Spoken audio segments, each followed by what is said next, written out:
눈이 중요한 이유가 잘못하면 시력을 잃을 수 있기 때문인데요. 그런데 가장 많은 실명 원인 중에 1, 2, 3위가 비문증 때문이라 그래요. 네. 비문증이 중요한 위험 신호가 될 수 있다는 그런 얘기인데요. 비문증을 유발하는 위험 질환 어떤 것들이 있습니까? 네, 그 비문증은 연령이 증가할수록 생기는 자연스러운 현상이지만 아까 말씀드렸다시피 어떨 때는 질병으로서 나타나기도 합니다. 네. 예, 특히 눈에 피가 났을 때 이제 비문증이 발생하는데 눈에 피가 나는 그 유리체 출혈을 일으키는 어떤 질환을 살펴보면 네. 당뇨 망막 병증, 그다음에 망막 정맥 폐쇄 그리고 황반변성이 있습니다. 네. 그 중에서 당뇨 망막 병증과 망막 정맥 폐쇄는 한국에서 성인 실명을 일으키는 망막 질환 1, 2위입니다. 네. 그 각각에 대해서 한번 살펴보겠습니다. 먼저 당뇨 망막 병증입니다. 이 당뇨 망막 병증은 이 당뇨 합병증으로 인해서 생기는 건데요. 최근에 서구식 다이어트와 그리고 인구 수명의 증가로 점차 당뇨병이 급증하고 있습니다. 이제 그러다 보니까 당뇨 합병증인 당뇨 망막병증도 자연스럽게 증가하겠죠. 최근의 조사 결과를 보면 최근 4년 새에 37%나 더 증가했습니다. 이 당뇨 망막병증은 당뇨병으로 인해서 생기는 대표적인 출혈성 혈관성 합병증인데 보시는 바와 같이 이렇게 피가 덮이면 갑자기 시력이 뚝 떨어집니다. 이 당뇨 망막병증이 있을 때 처음에는 수술을 하지 않고 그 레이저 치료나 또는 안내 주사술을 통해서 나쁜 혈관이 생기는 것을 억제하고 그리고 피가 흡수되게끔 합니다. 근데 만약 이렇게 해도 피가 흡수되지 않고 나쁜 혈관이 계속 자라면 그때는 오른쪽 그림에 보이는 유리체 절제술을 통해서 눈에 구멍을 3개 만들어서 기구를 넣은 다음에 그 피를 제거하는 수술을 합니다. 네. 그럼 레이저 치료에 대해서 한번 살펴보겠습니다. 이렇게 녹색의 아르곤 레이저를 동공안에 넣어서 이렇게 쏘면 보시는 것처럼 노란색 반점이 생깁니다. 예, 이 노란색 반점을 만들어서 눈에 나 있는 나쁜 혈관을 억제시킵니다. 여 가운데 있는 동그란 부위는 황반 부위라서 시력이 중요하기 때문에 저기를 피해서 한쪽 눈에 3번에 나누어서 레이저 치료를 합니다. 이 당뇨 망막병증 관리는 제일 먼저 이 정기적인 안과 검진을 통해서 이 적절한 시기에 치료를 받는 게 되게 중요합니다. 그 오른쪽 사진을 보시면 이게 중기 정도의 당뇨 망막병증인데 여러 군데 출혈이 있긴 하지만 사실 이때까지만 해도 시력은 그런대로 괜찮습니다.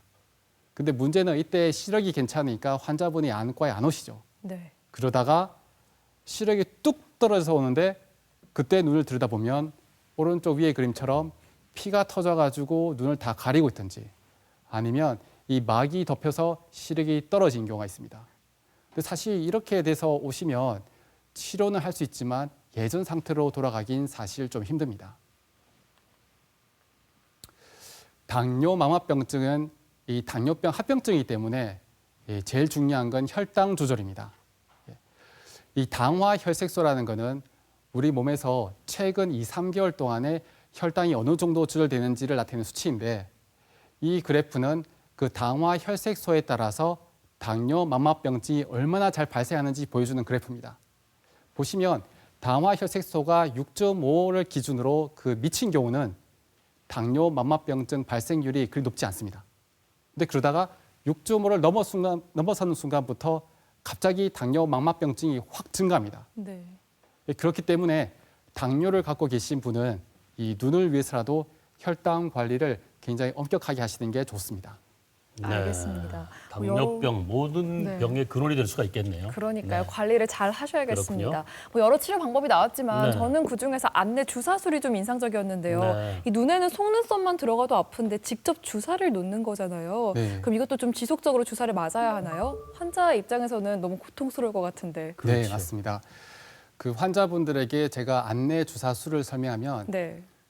보통 2가지를 묻습니다. 첫 번째는 그거 아파서 어떻게 맞나요? 그 다음에 2번째는 한 번만 맞으면 끝나는 거지요. 자, 일단 첫 번째 아픈 거에 대해서는 그렇게 걱정하실 필요가 없는 게 저희가 안약으로 마취를 하고 주사를 놓기 때문에 사실 아프지 않습니다. 근데 어떤 분들은 팔에 주사 맞는 것보다 더 안 아프다고 합니다. 그런데 내 눈에 바늘이 들어온다고 생각하면 엄청 겁나잖아요. 그래서 환자분들 보면 이제 수술 당일날 한 20명 정도가 뒤에서 기다리고 있으면 제일 첫 번째 주사 맞는 분이 제일 무서워하십니다. 근데 그분이 한번 주사 맞고 나서 안 아픈데? 라고 생각하시고 이제 뒤에 나가시면서 생각보다 안 아파요라고 얘기하시면 뒤에 남은 분들이 안심을 하시는 경우가 많습니다. 예, 그래서 아픈 것에 대해서는 그렇게 걱정 안 하셔도 됩니다. 어떤 분은 자기 눈에 찔렀는지 모르는 경우도 있습니다. 예, 네. 그다음에 두 번째는 이제 한 번만 맞아야 되는지 계속 맞아야 되는 건데 사실 제가 주사를 찌를 때 제발 이번 한 번만으로 끝나게 해주세요라고 빌면서 주사를 놓습니다. 그런데 이 주사 약제가 아직까지는 약효가 1개월에서 2개월밖에 가지 않기 때문에 사실 정기 검진을 받아보면서 필요한 경우에 재주사를 놓는 경우가 사실 많습니다. 하지만 주사 놓다가 어느 정도 병이 안정되면 그러면 이 질병도 안정되기 때문에 더 주사를 놓을 필요가 없습니다. 그러므로 처음부터 너무 주사를 많이 맞는다고 걱정 안 하셔도 됩니다. 당뇨병과 함께 유병률이 높은 게 고혈압인데요. 날씨가 추워질수록 고혈압, 혈압 관리 잘 하셔야 될 텐데 네. 망막혈관이 막히거나 파열될 경우에 안과에서는 이걸 응급질환이라고 얘기를 하신다면서요? 네, 맞습니다. 우리가 흔히 갖고 있는 전신 질환인 고혈압을 갖고 있을 때 그 망막 정맥 폐쇄가 잘 발생합니다. 이 망막 정맥 폐쇄는 우리 눈에 있는 정맥이 막히는 건데 우리 눈의 정맥은 4개가 있습니다. 이 4개의 가지가 뻗어서 정맥을 이루는데 만약 한 개가 막히면 오른쪽 그림처럼 망막 분지 정맥 폐쇄이고 이렇게 부분적으로 출혈이 있습니다. 근데 만약에 4개의 정맥이 다 막혀버리면 그때는 망막 중심 정맥 폐쇄라고 얘기하고 눈의 전반부에 걸쳐서 모두 출혈이 생깁니다. 이렇게 되면 이 시력도 떨어지고 그리고 이게 밖으로 나오면은 비문증이 발생할 수가 있습니다. 이 망막 정맥 폐쇄 치료도 당뇨 망막병증처럼 처음에는 눈의 레이저 치료와 그다음에 안내 주사술을 하고 근데 이렇게 해도 만약에 피가 흡수되지 않으면 그때는 유리체 절제술이라는 수술을 통해서 눈 안에 들어있는 이제 피를 제거하게 됩니다. 이 망막 정맥 폐쇄도 결국 혈관이 막히는 겁니다. 그러니까 결국 눈에 중풍이 나는 것과 똑같은 거죠. 이 먼저 위험 원인이 되는 만성 질환을 관리해야 되는데 이 망막 정맥 폐쇄 환자들은 대부분 50세 이상이고 그리고 50에서 70%는 당뇨병, 고혈압, 고지혈증, 심혈관 질환 같이 이 전신 질환을 동반하는 경우가 많습니다. 그러다 보니 어떤 경우는 환자분이 눈이 안 보여서 안과에 오셨는데 우연히 자기가 고혈압이나 당뇨가 있다는 걸 알고 가시는 경우도 있습니다. 예, 그만큼 전신 질환 관리가 중요하고요. 본인이 전신 질환을 갖고 있을 때 그 담당 전문의에게 계속 치료 받으시다가 눈이 조금이라도 이상하시면 바로 안과 검진을 받아보시는 게 중요합니다. 그렇군요. 네. 네. 이 눈에 오는 중풍이라고 설명을 해주셨습니다. 이 망막 혈관 폐쇄는 비문증 증상도 유발하지만 녹내장과도 관련이 있다고 하던데요. 설명 좀 해주시죠.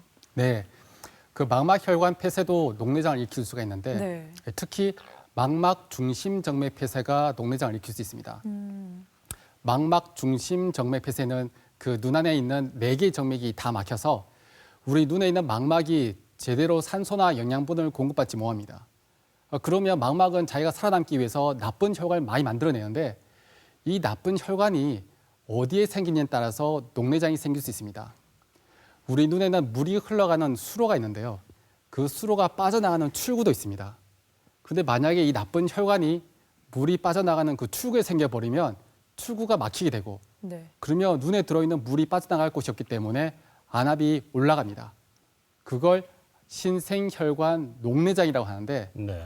이게 보통 녹내장은 좀 달라서 약간 성질이 나쁘기 때문에 처음에는 안압약을 치료를 하고 그다음에 주사를 하고 그다음 안 되면 녹내장 수술을 하는 경우가 많습니다. 노년기에 겪을 수 있는 황반변성이 있는데 이 황반변성 때문에 고민하는 분들이 의외로 많으시더라고요.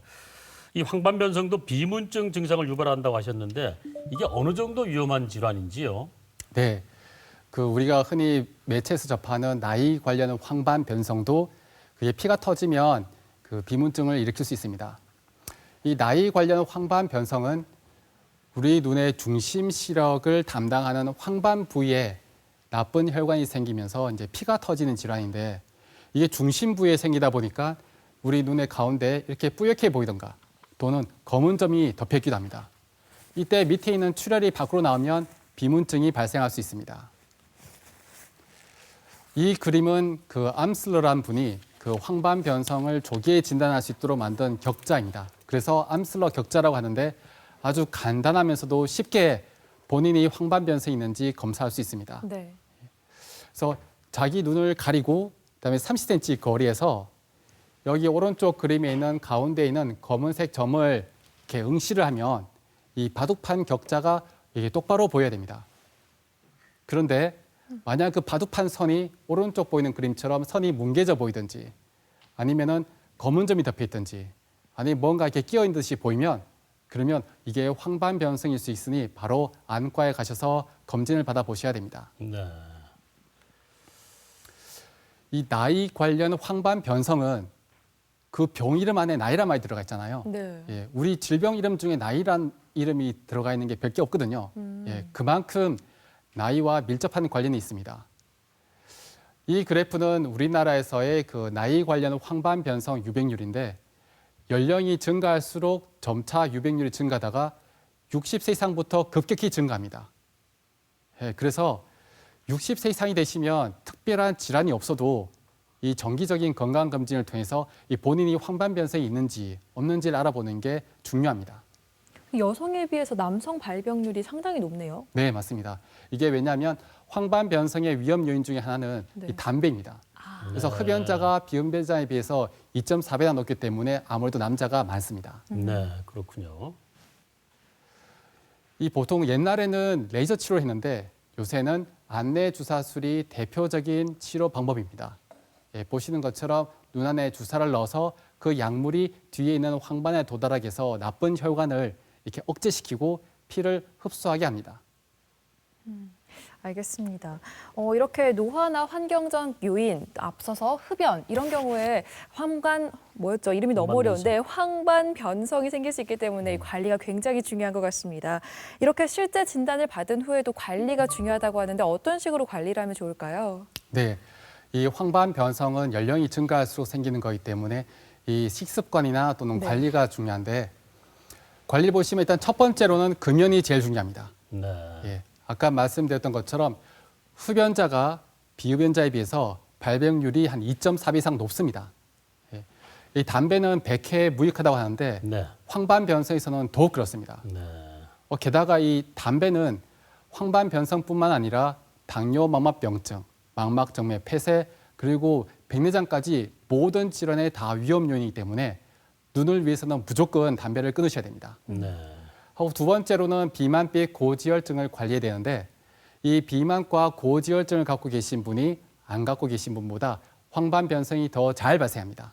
이 비만빛 고지혈증은 당뇨와 그리고 고혈압의 위험 요인이기 때문에 앞서 말씀드린 당뇨 합병증인 당뇨 망막병증과 또 고혈압의 합병증인 망막점의 폐쇄도 잘 발생합니다. 그러므로 이러한 질환들의 그 노출을 피하려면 비만빛 고지혈증을 잘 관리해야 되고 이제 세 번째로는 선글라스를 착용해야 되는데 이 자외선에 많이 노출되는 분들이 덜 노출되는 분보다 황반 변성이 더 잘 발생한다고 합니다. 그래서 황반 변성 질환을 진단받으신 분은 무조건 선글라스 끼라고 하는데 또 이 자외선은 백내장이 잘 발생하기도 합니다. 그래서 이 눈에 본인이 침침하다고 잘 안 보인다고 생각되시면 밖에 야외에 나가실 때 특히 햇빛이 쨍쨍할 때는 선글라스를 착용하는 게 중요합니다. 네.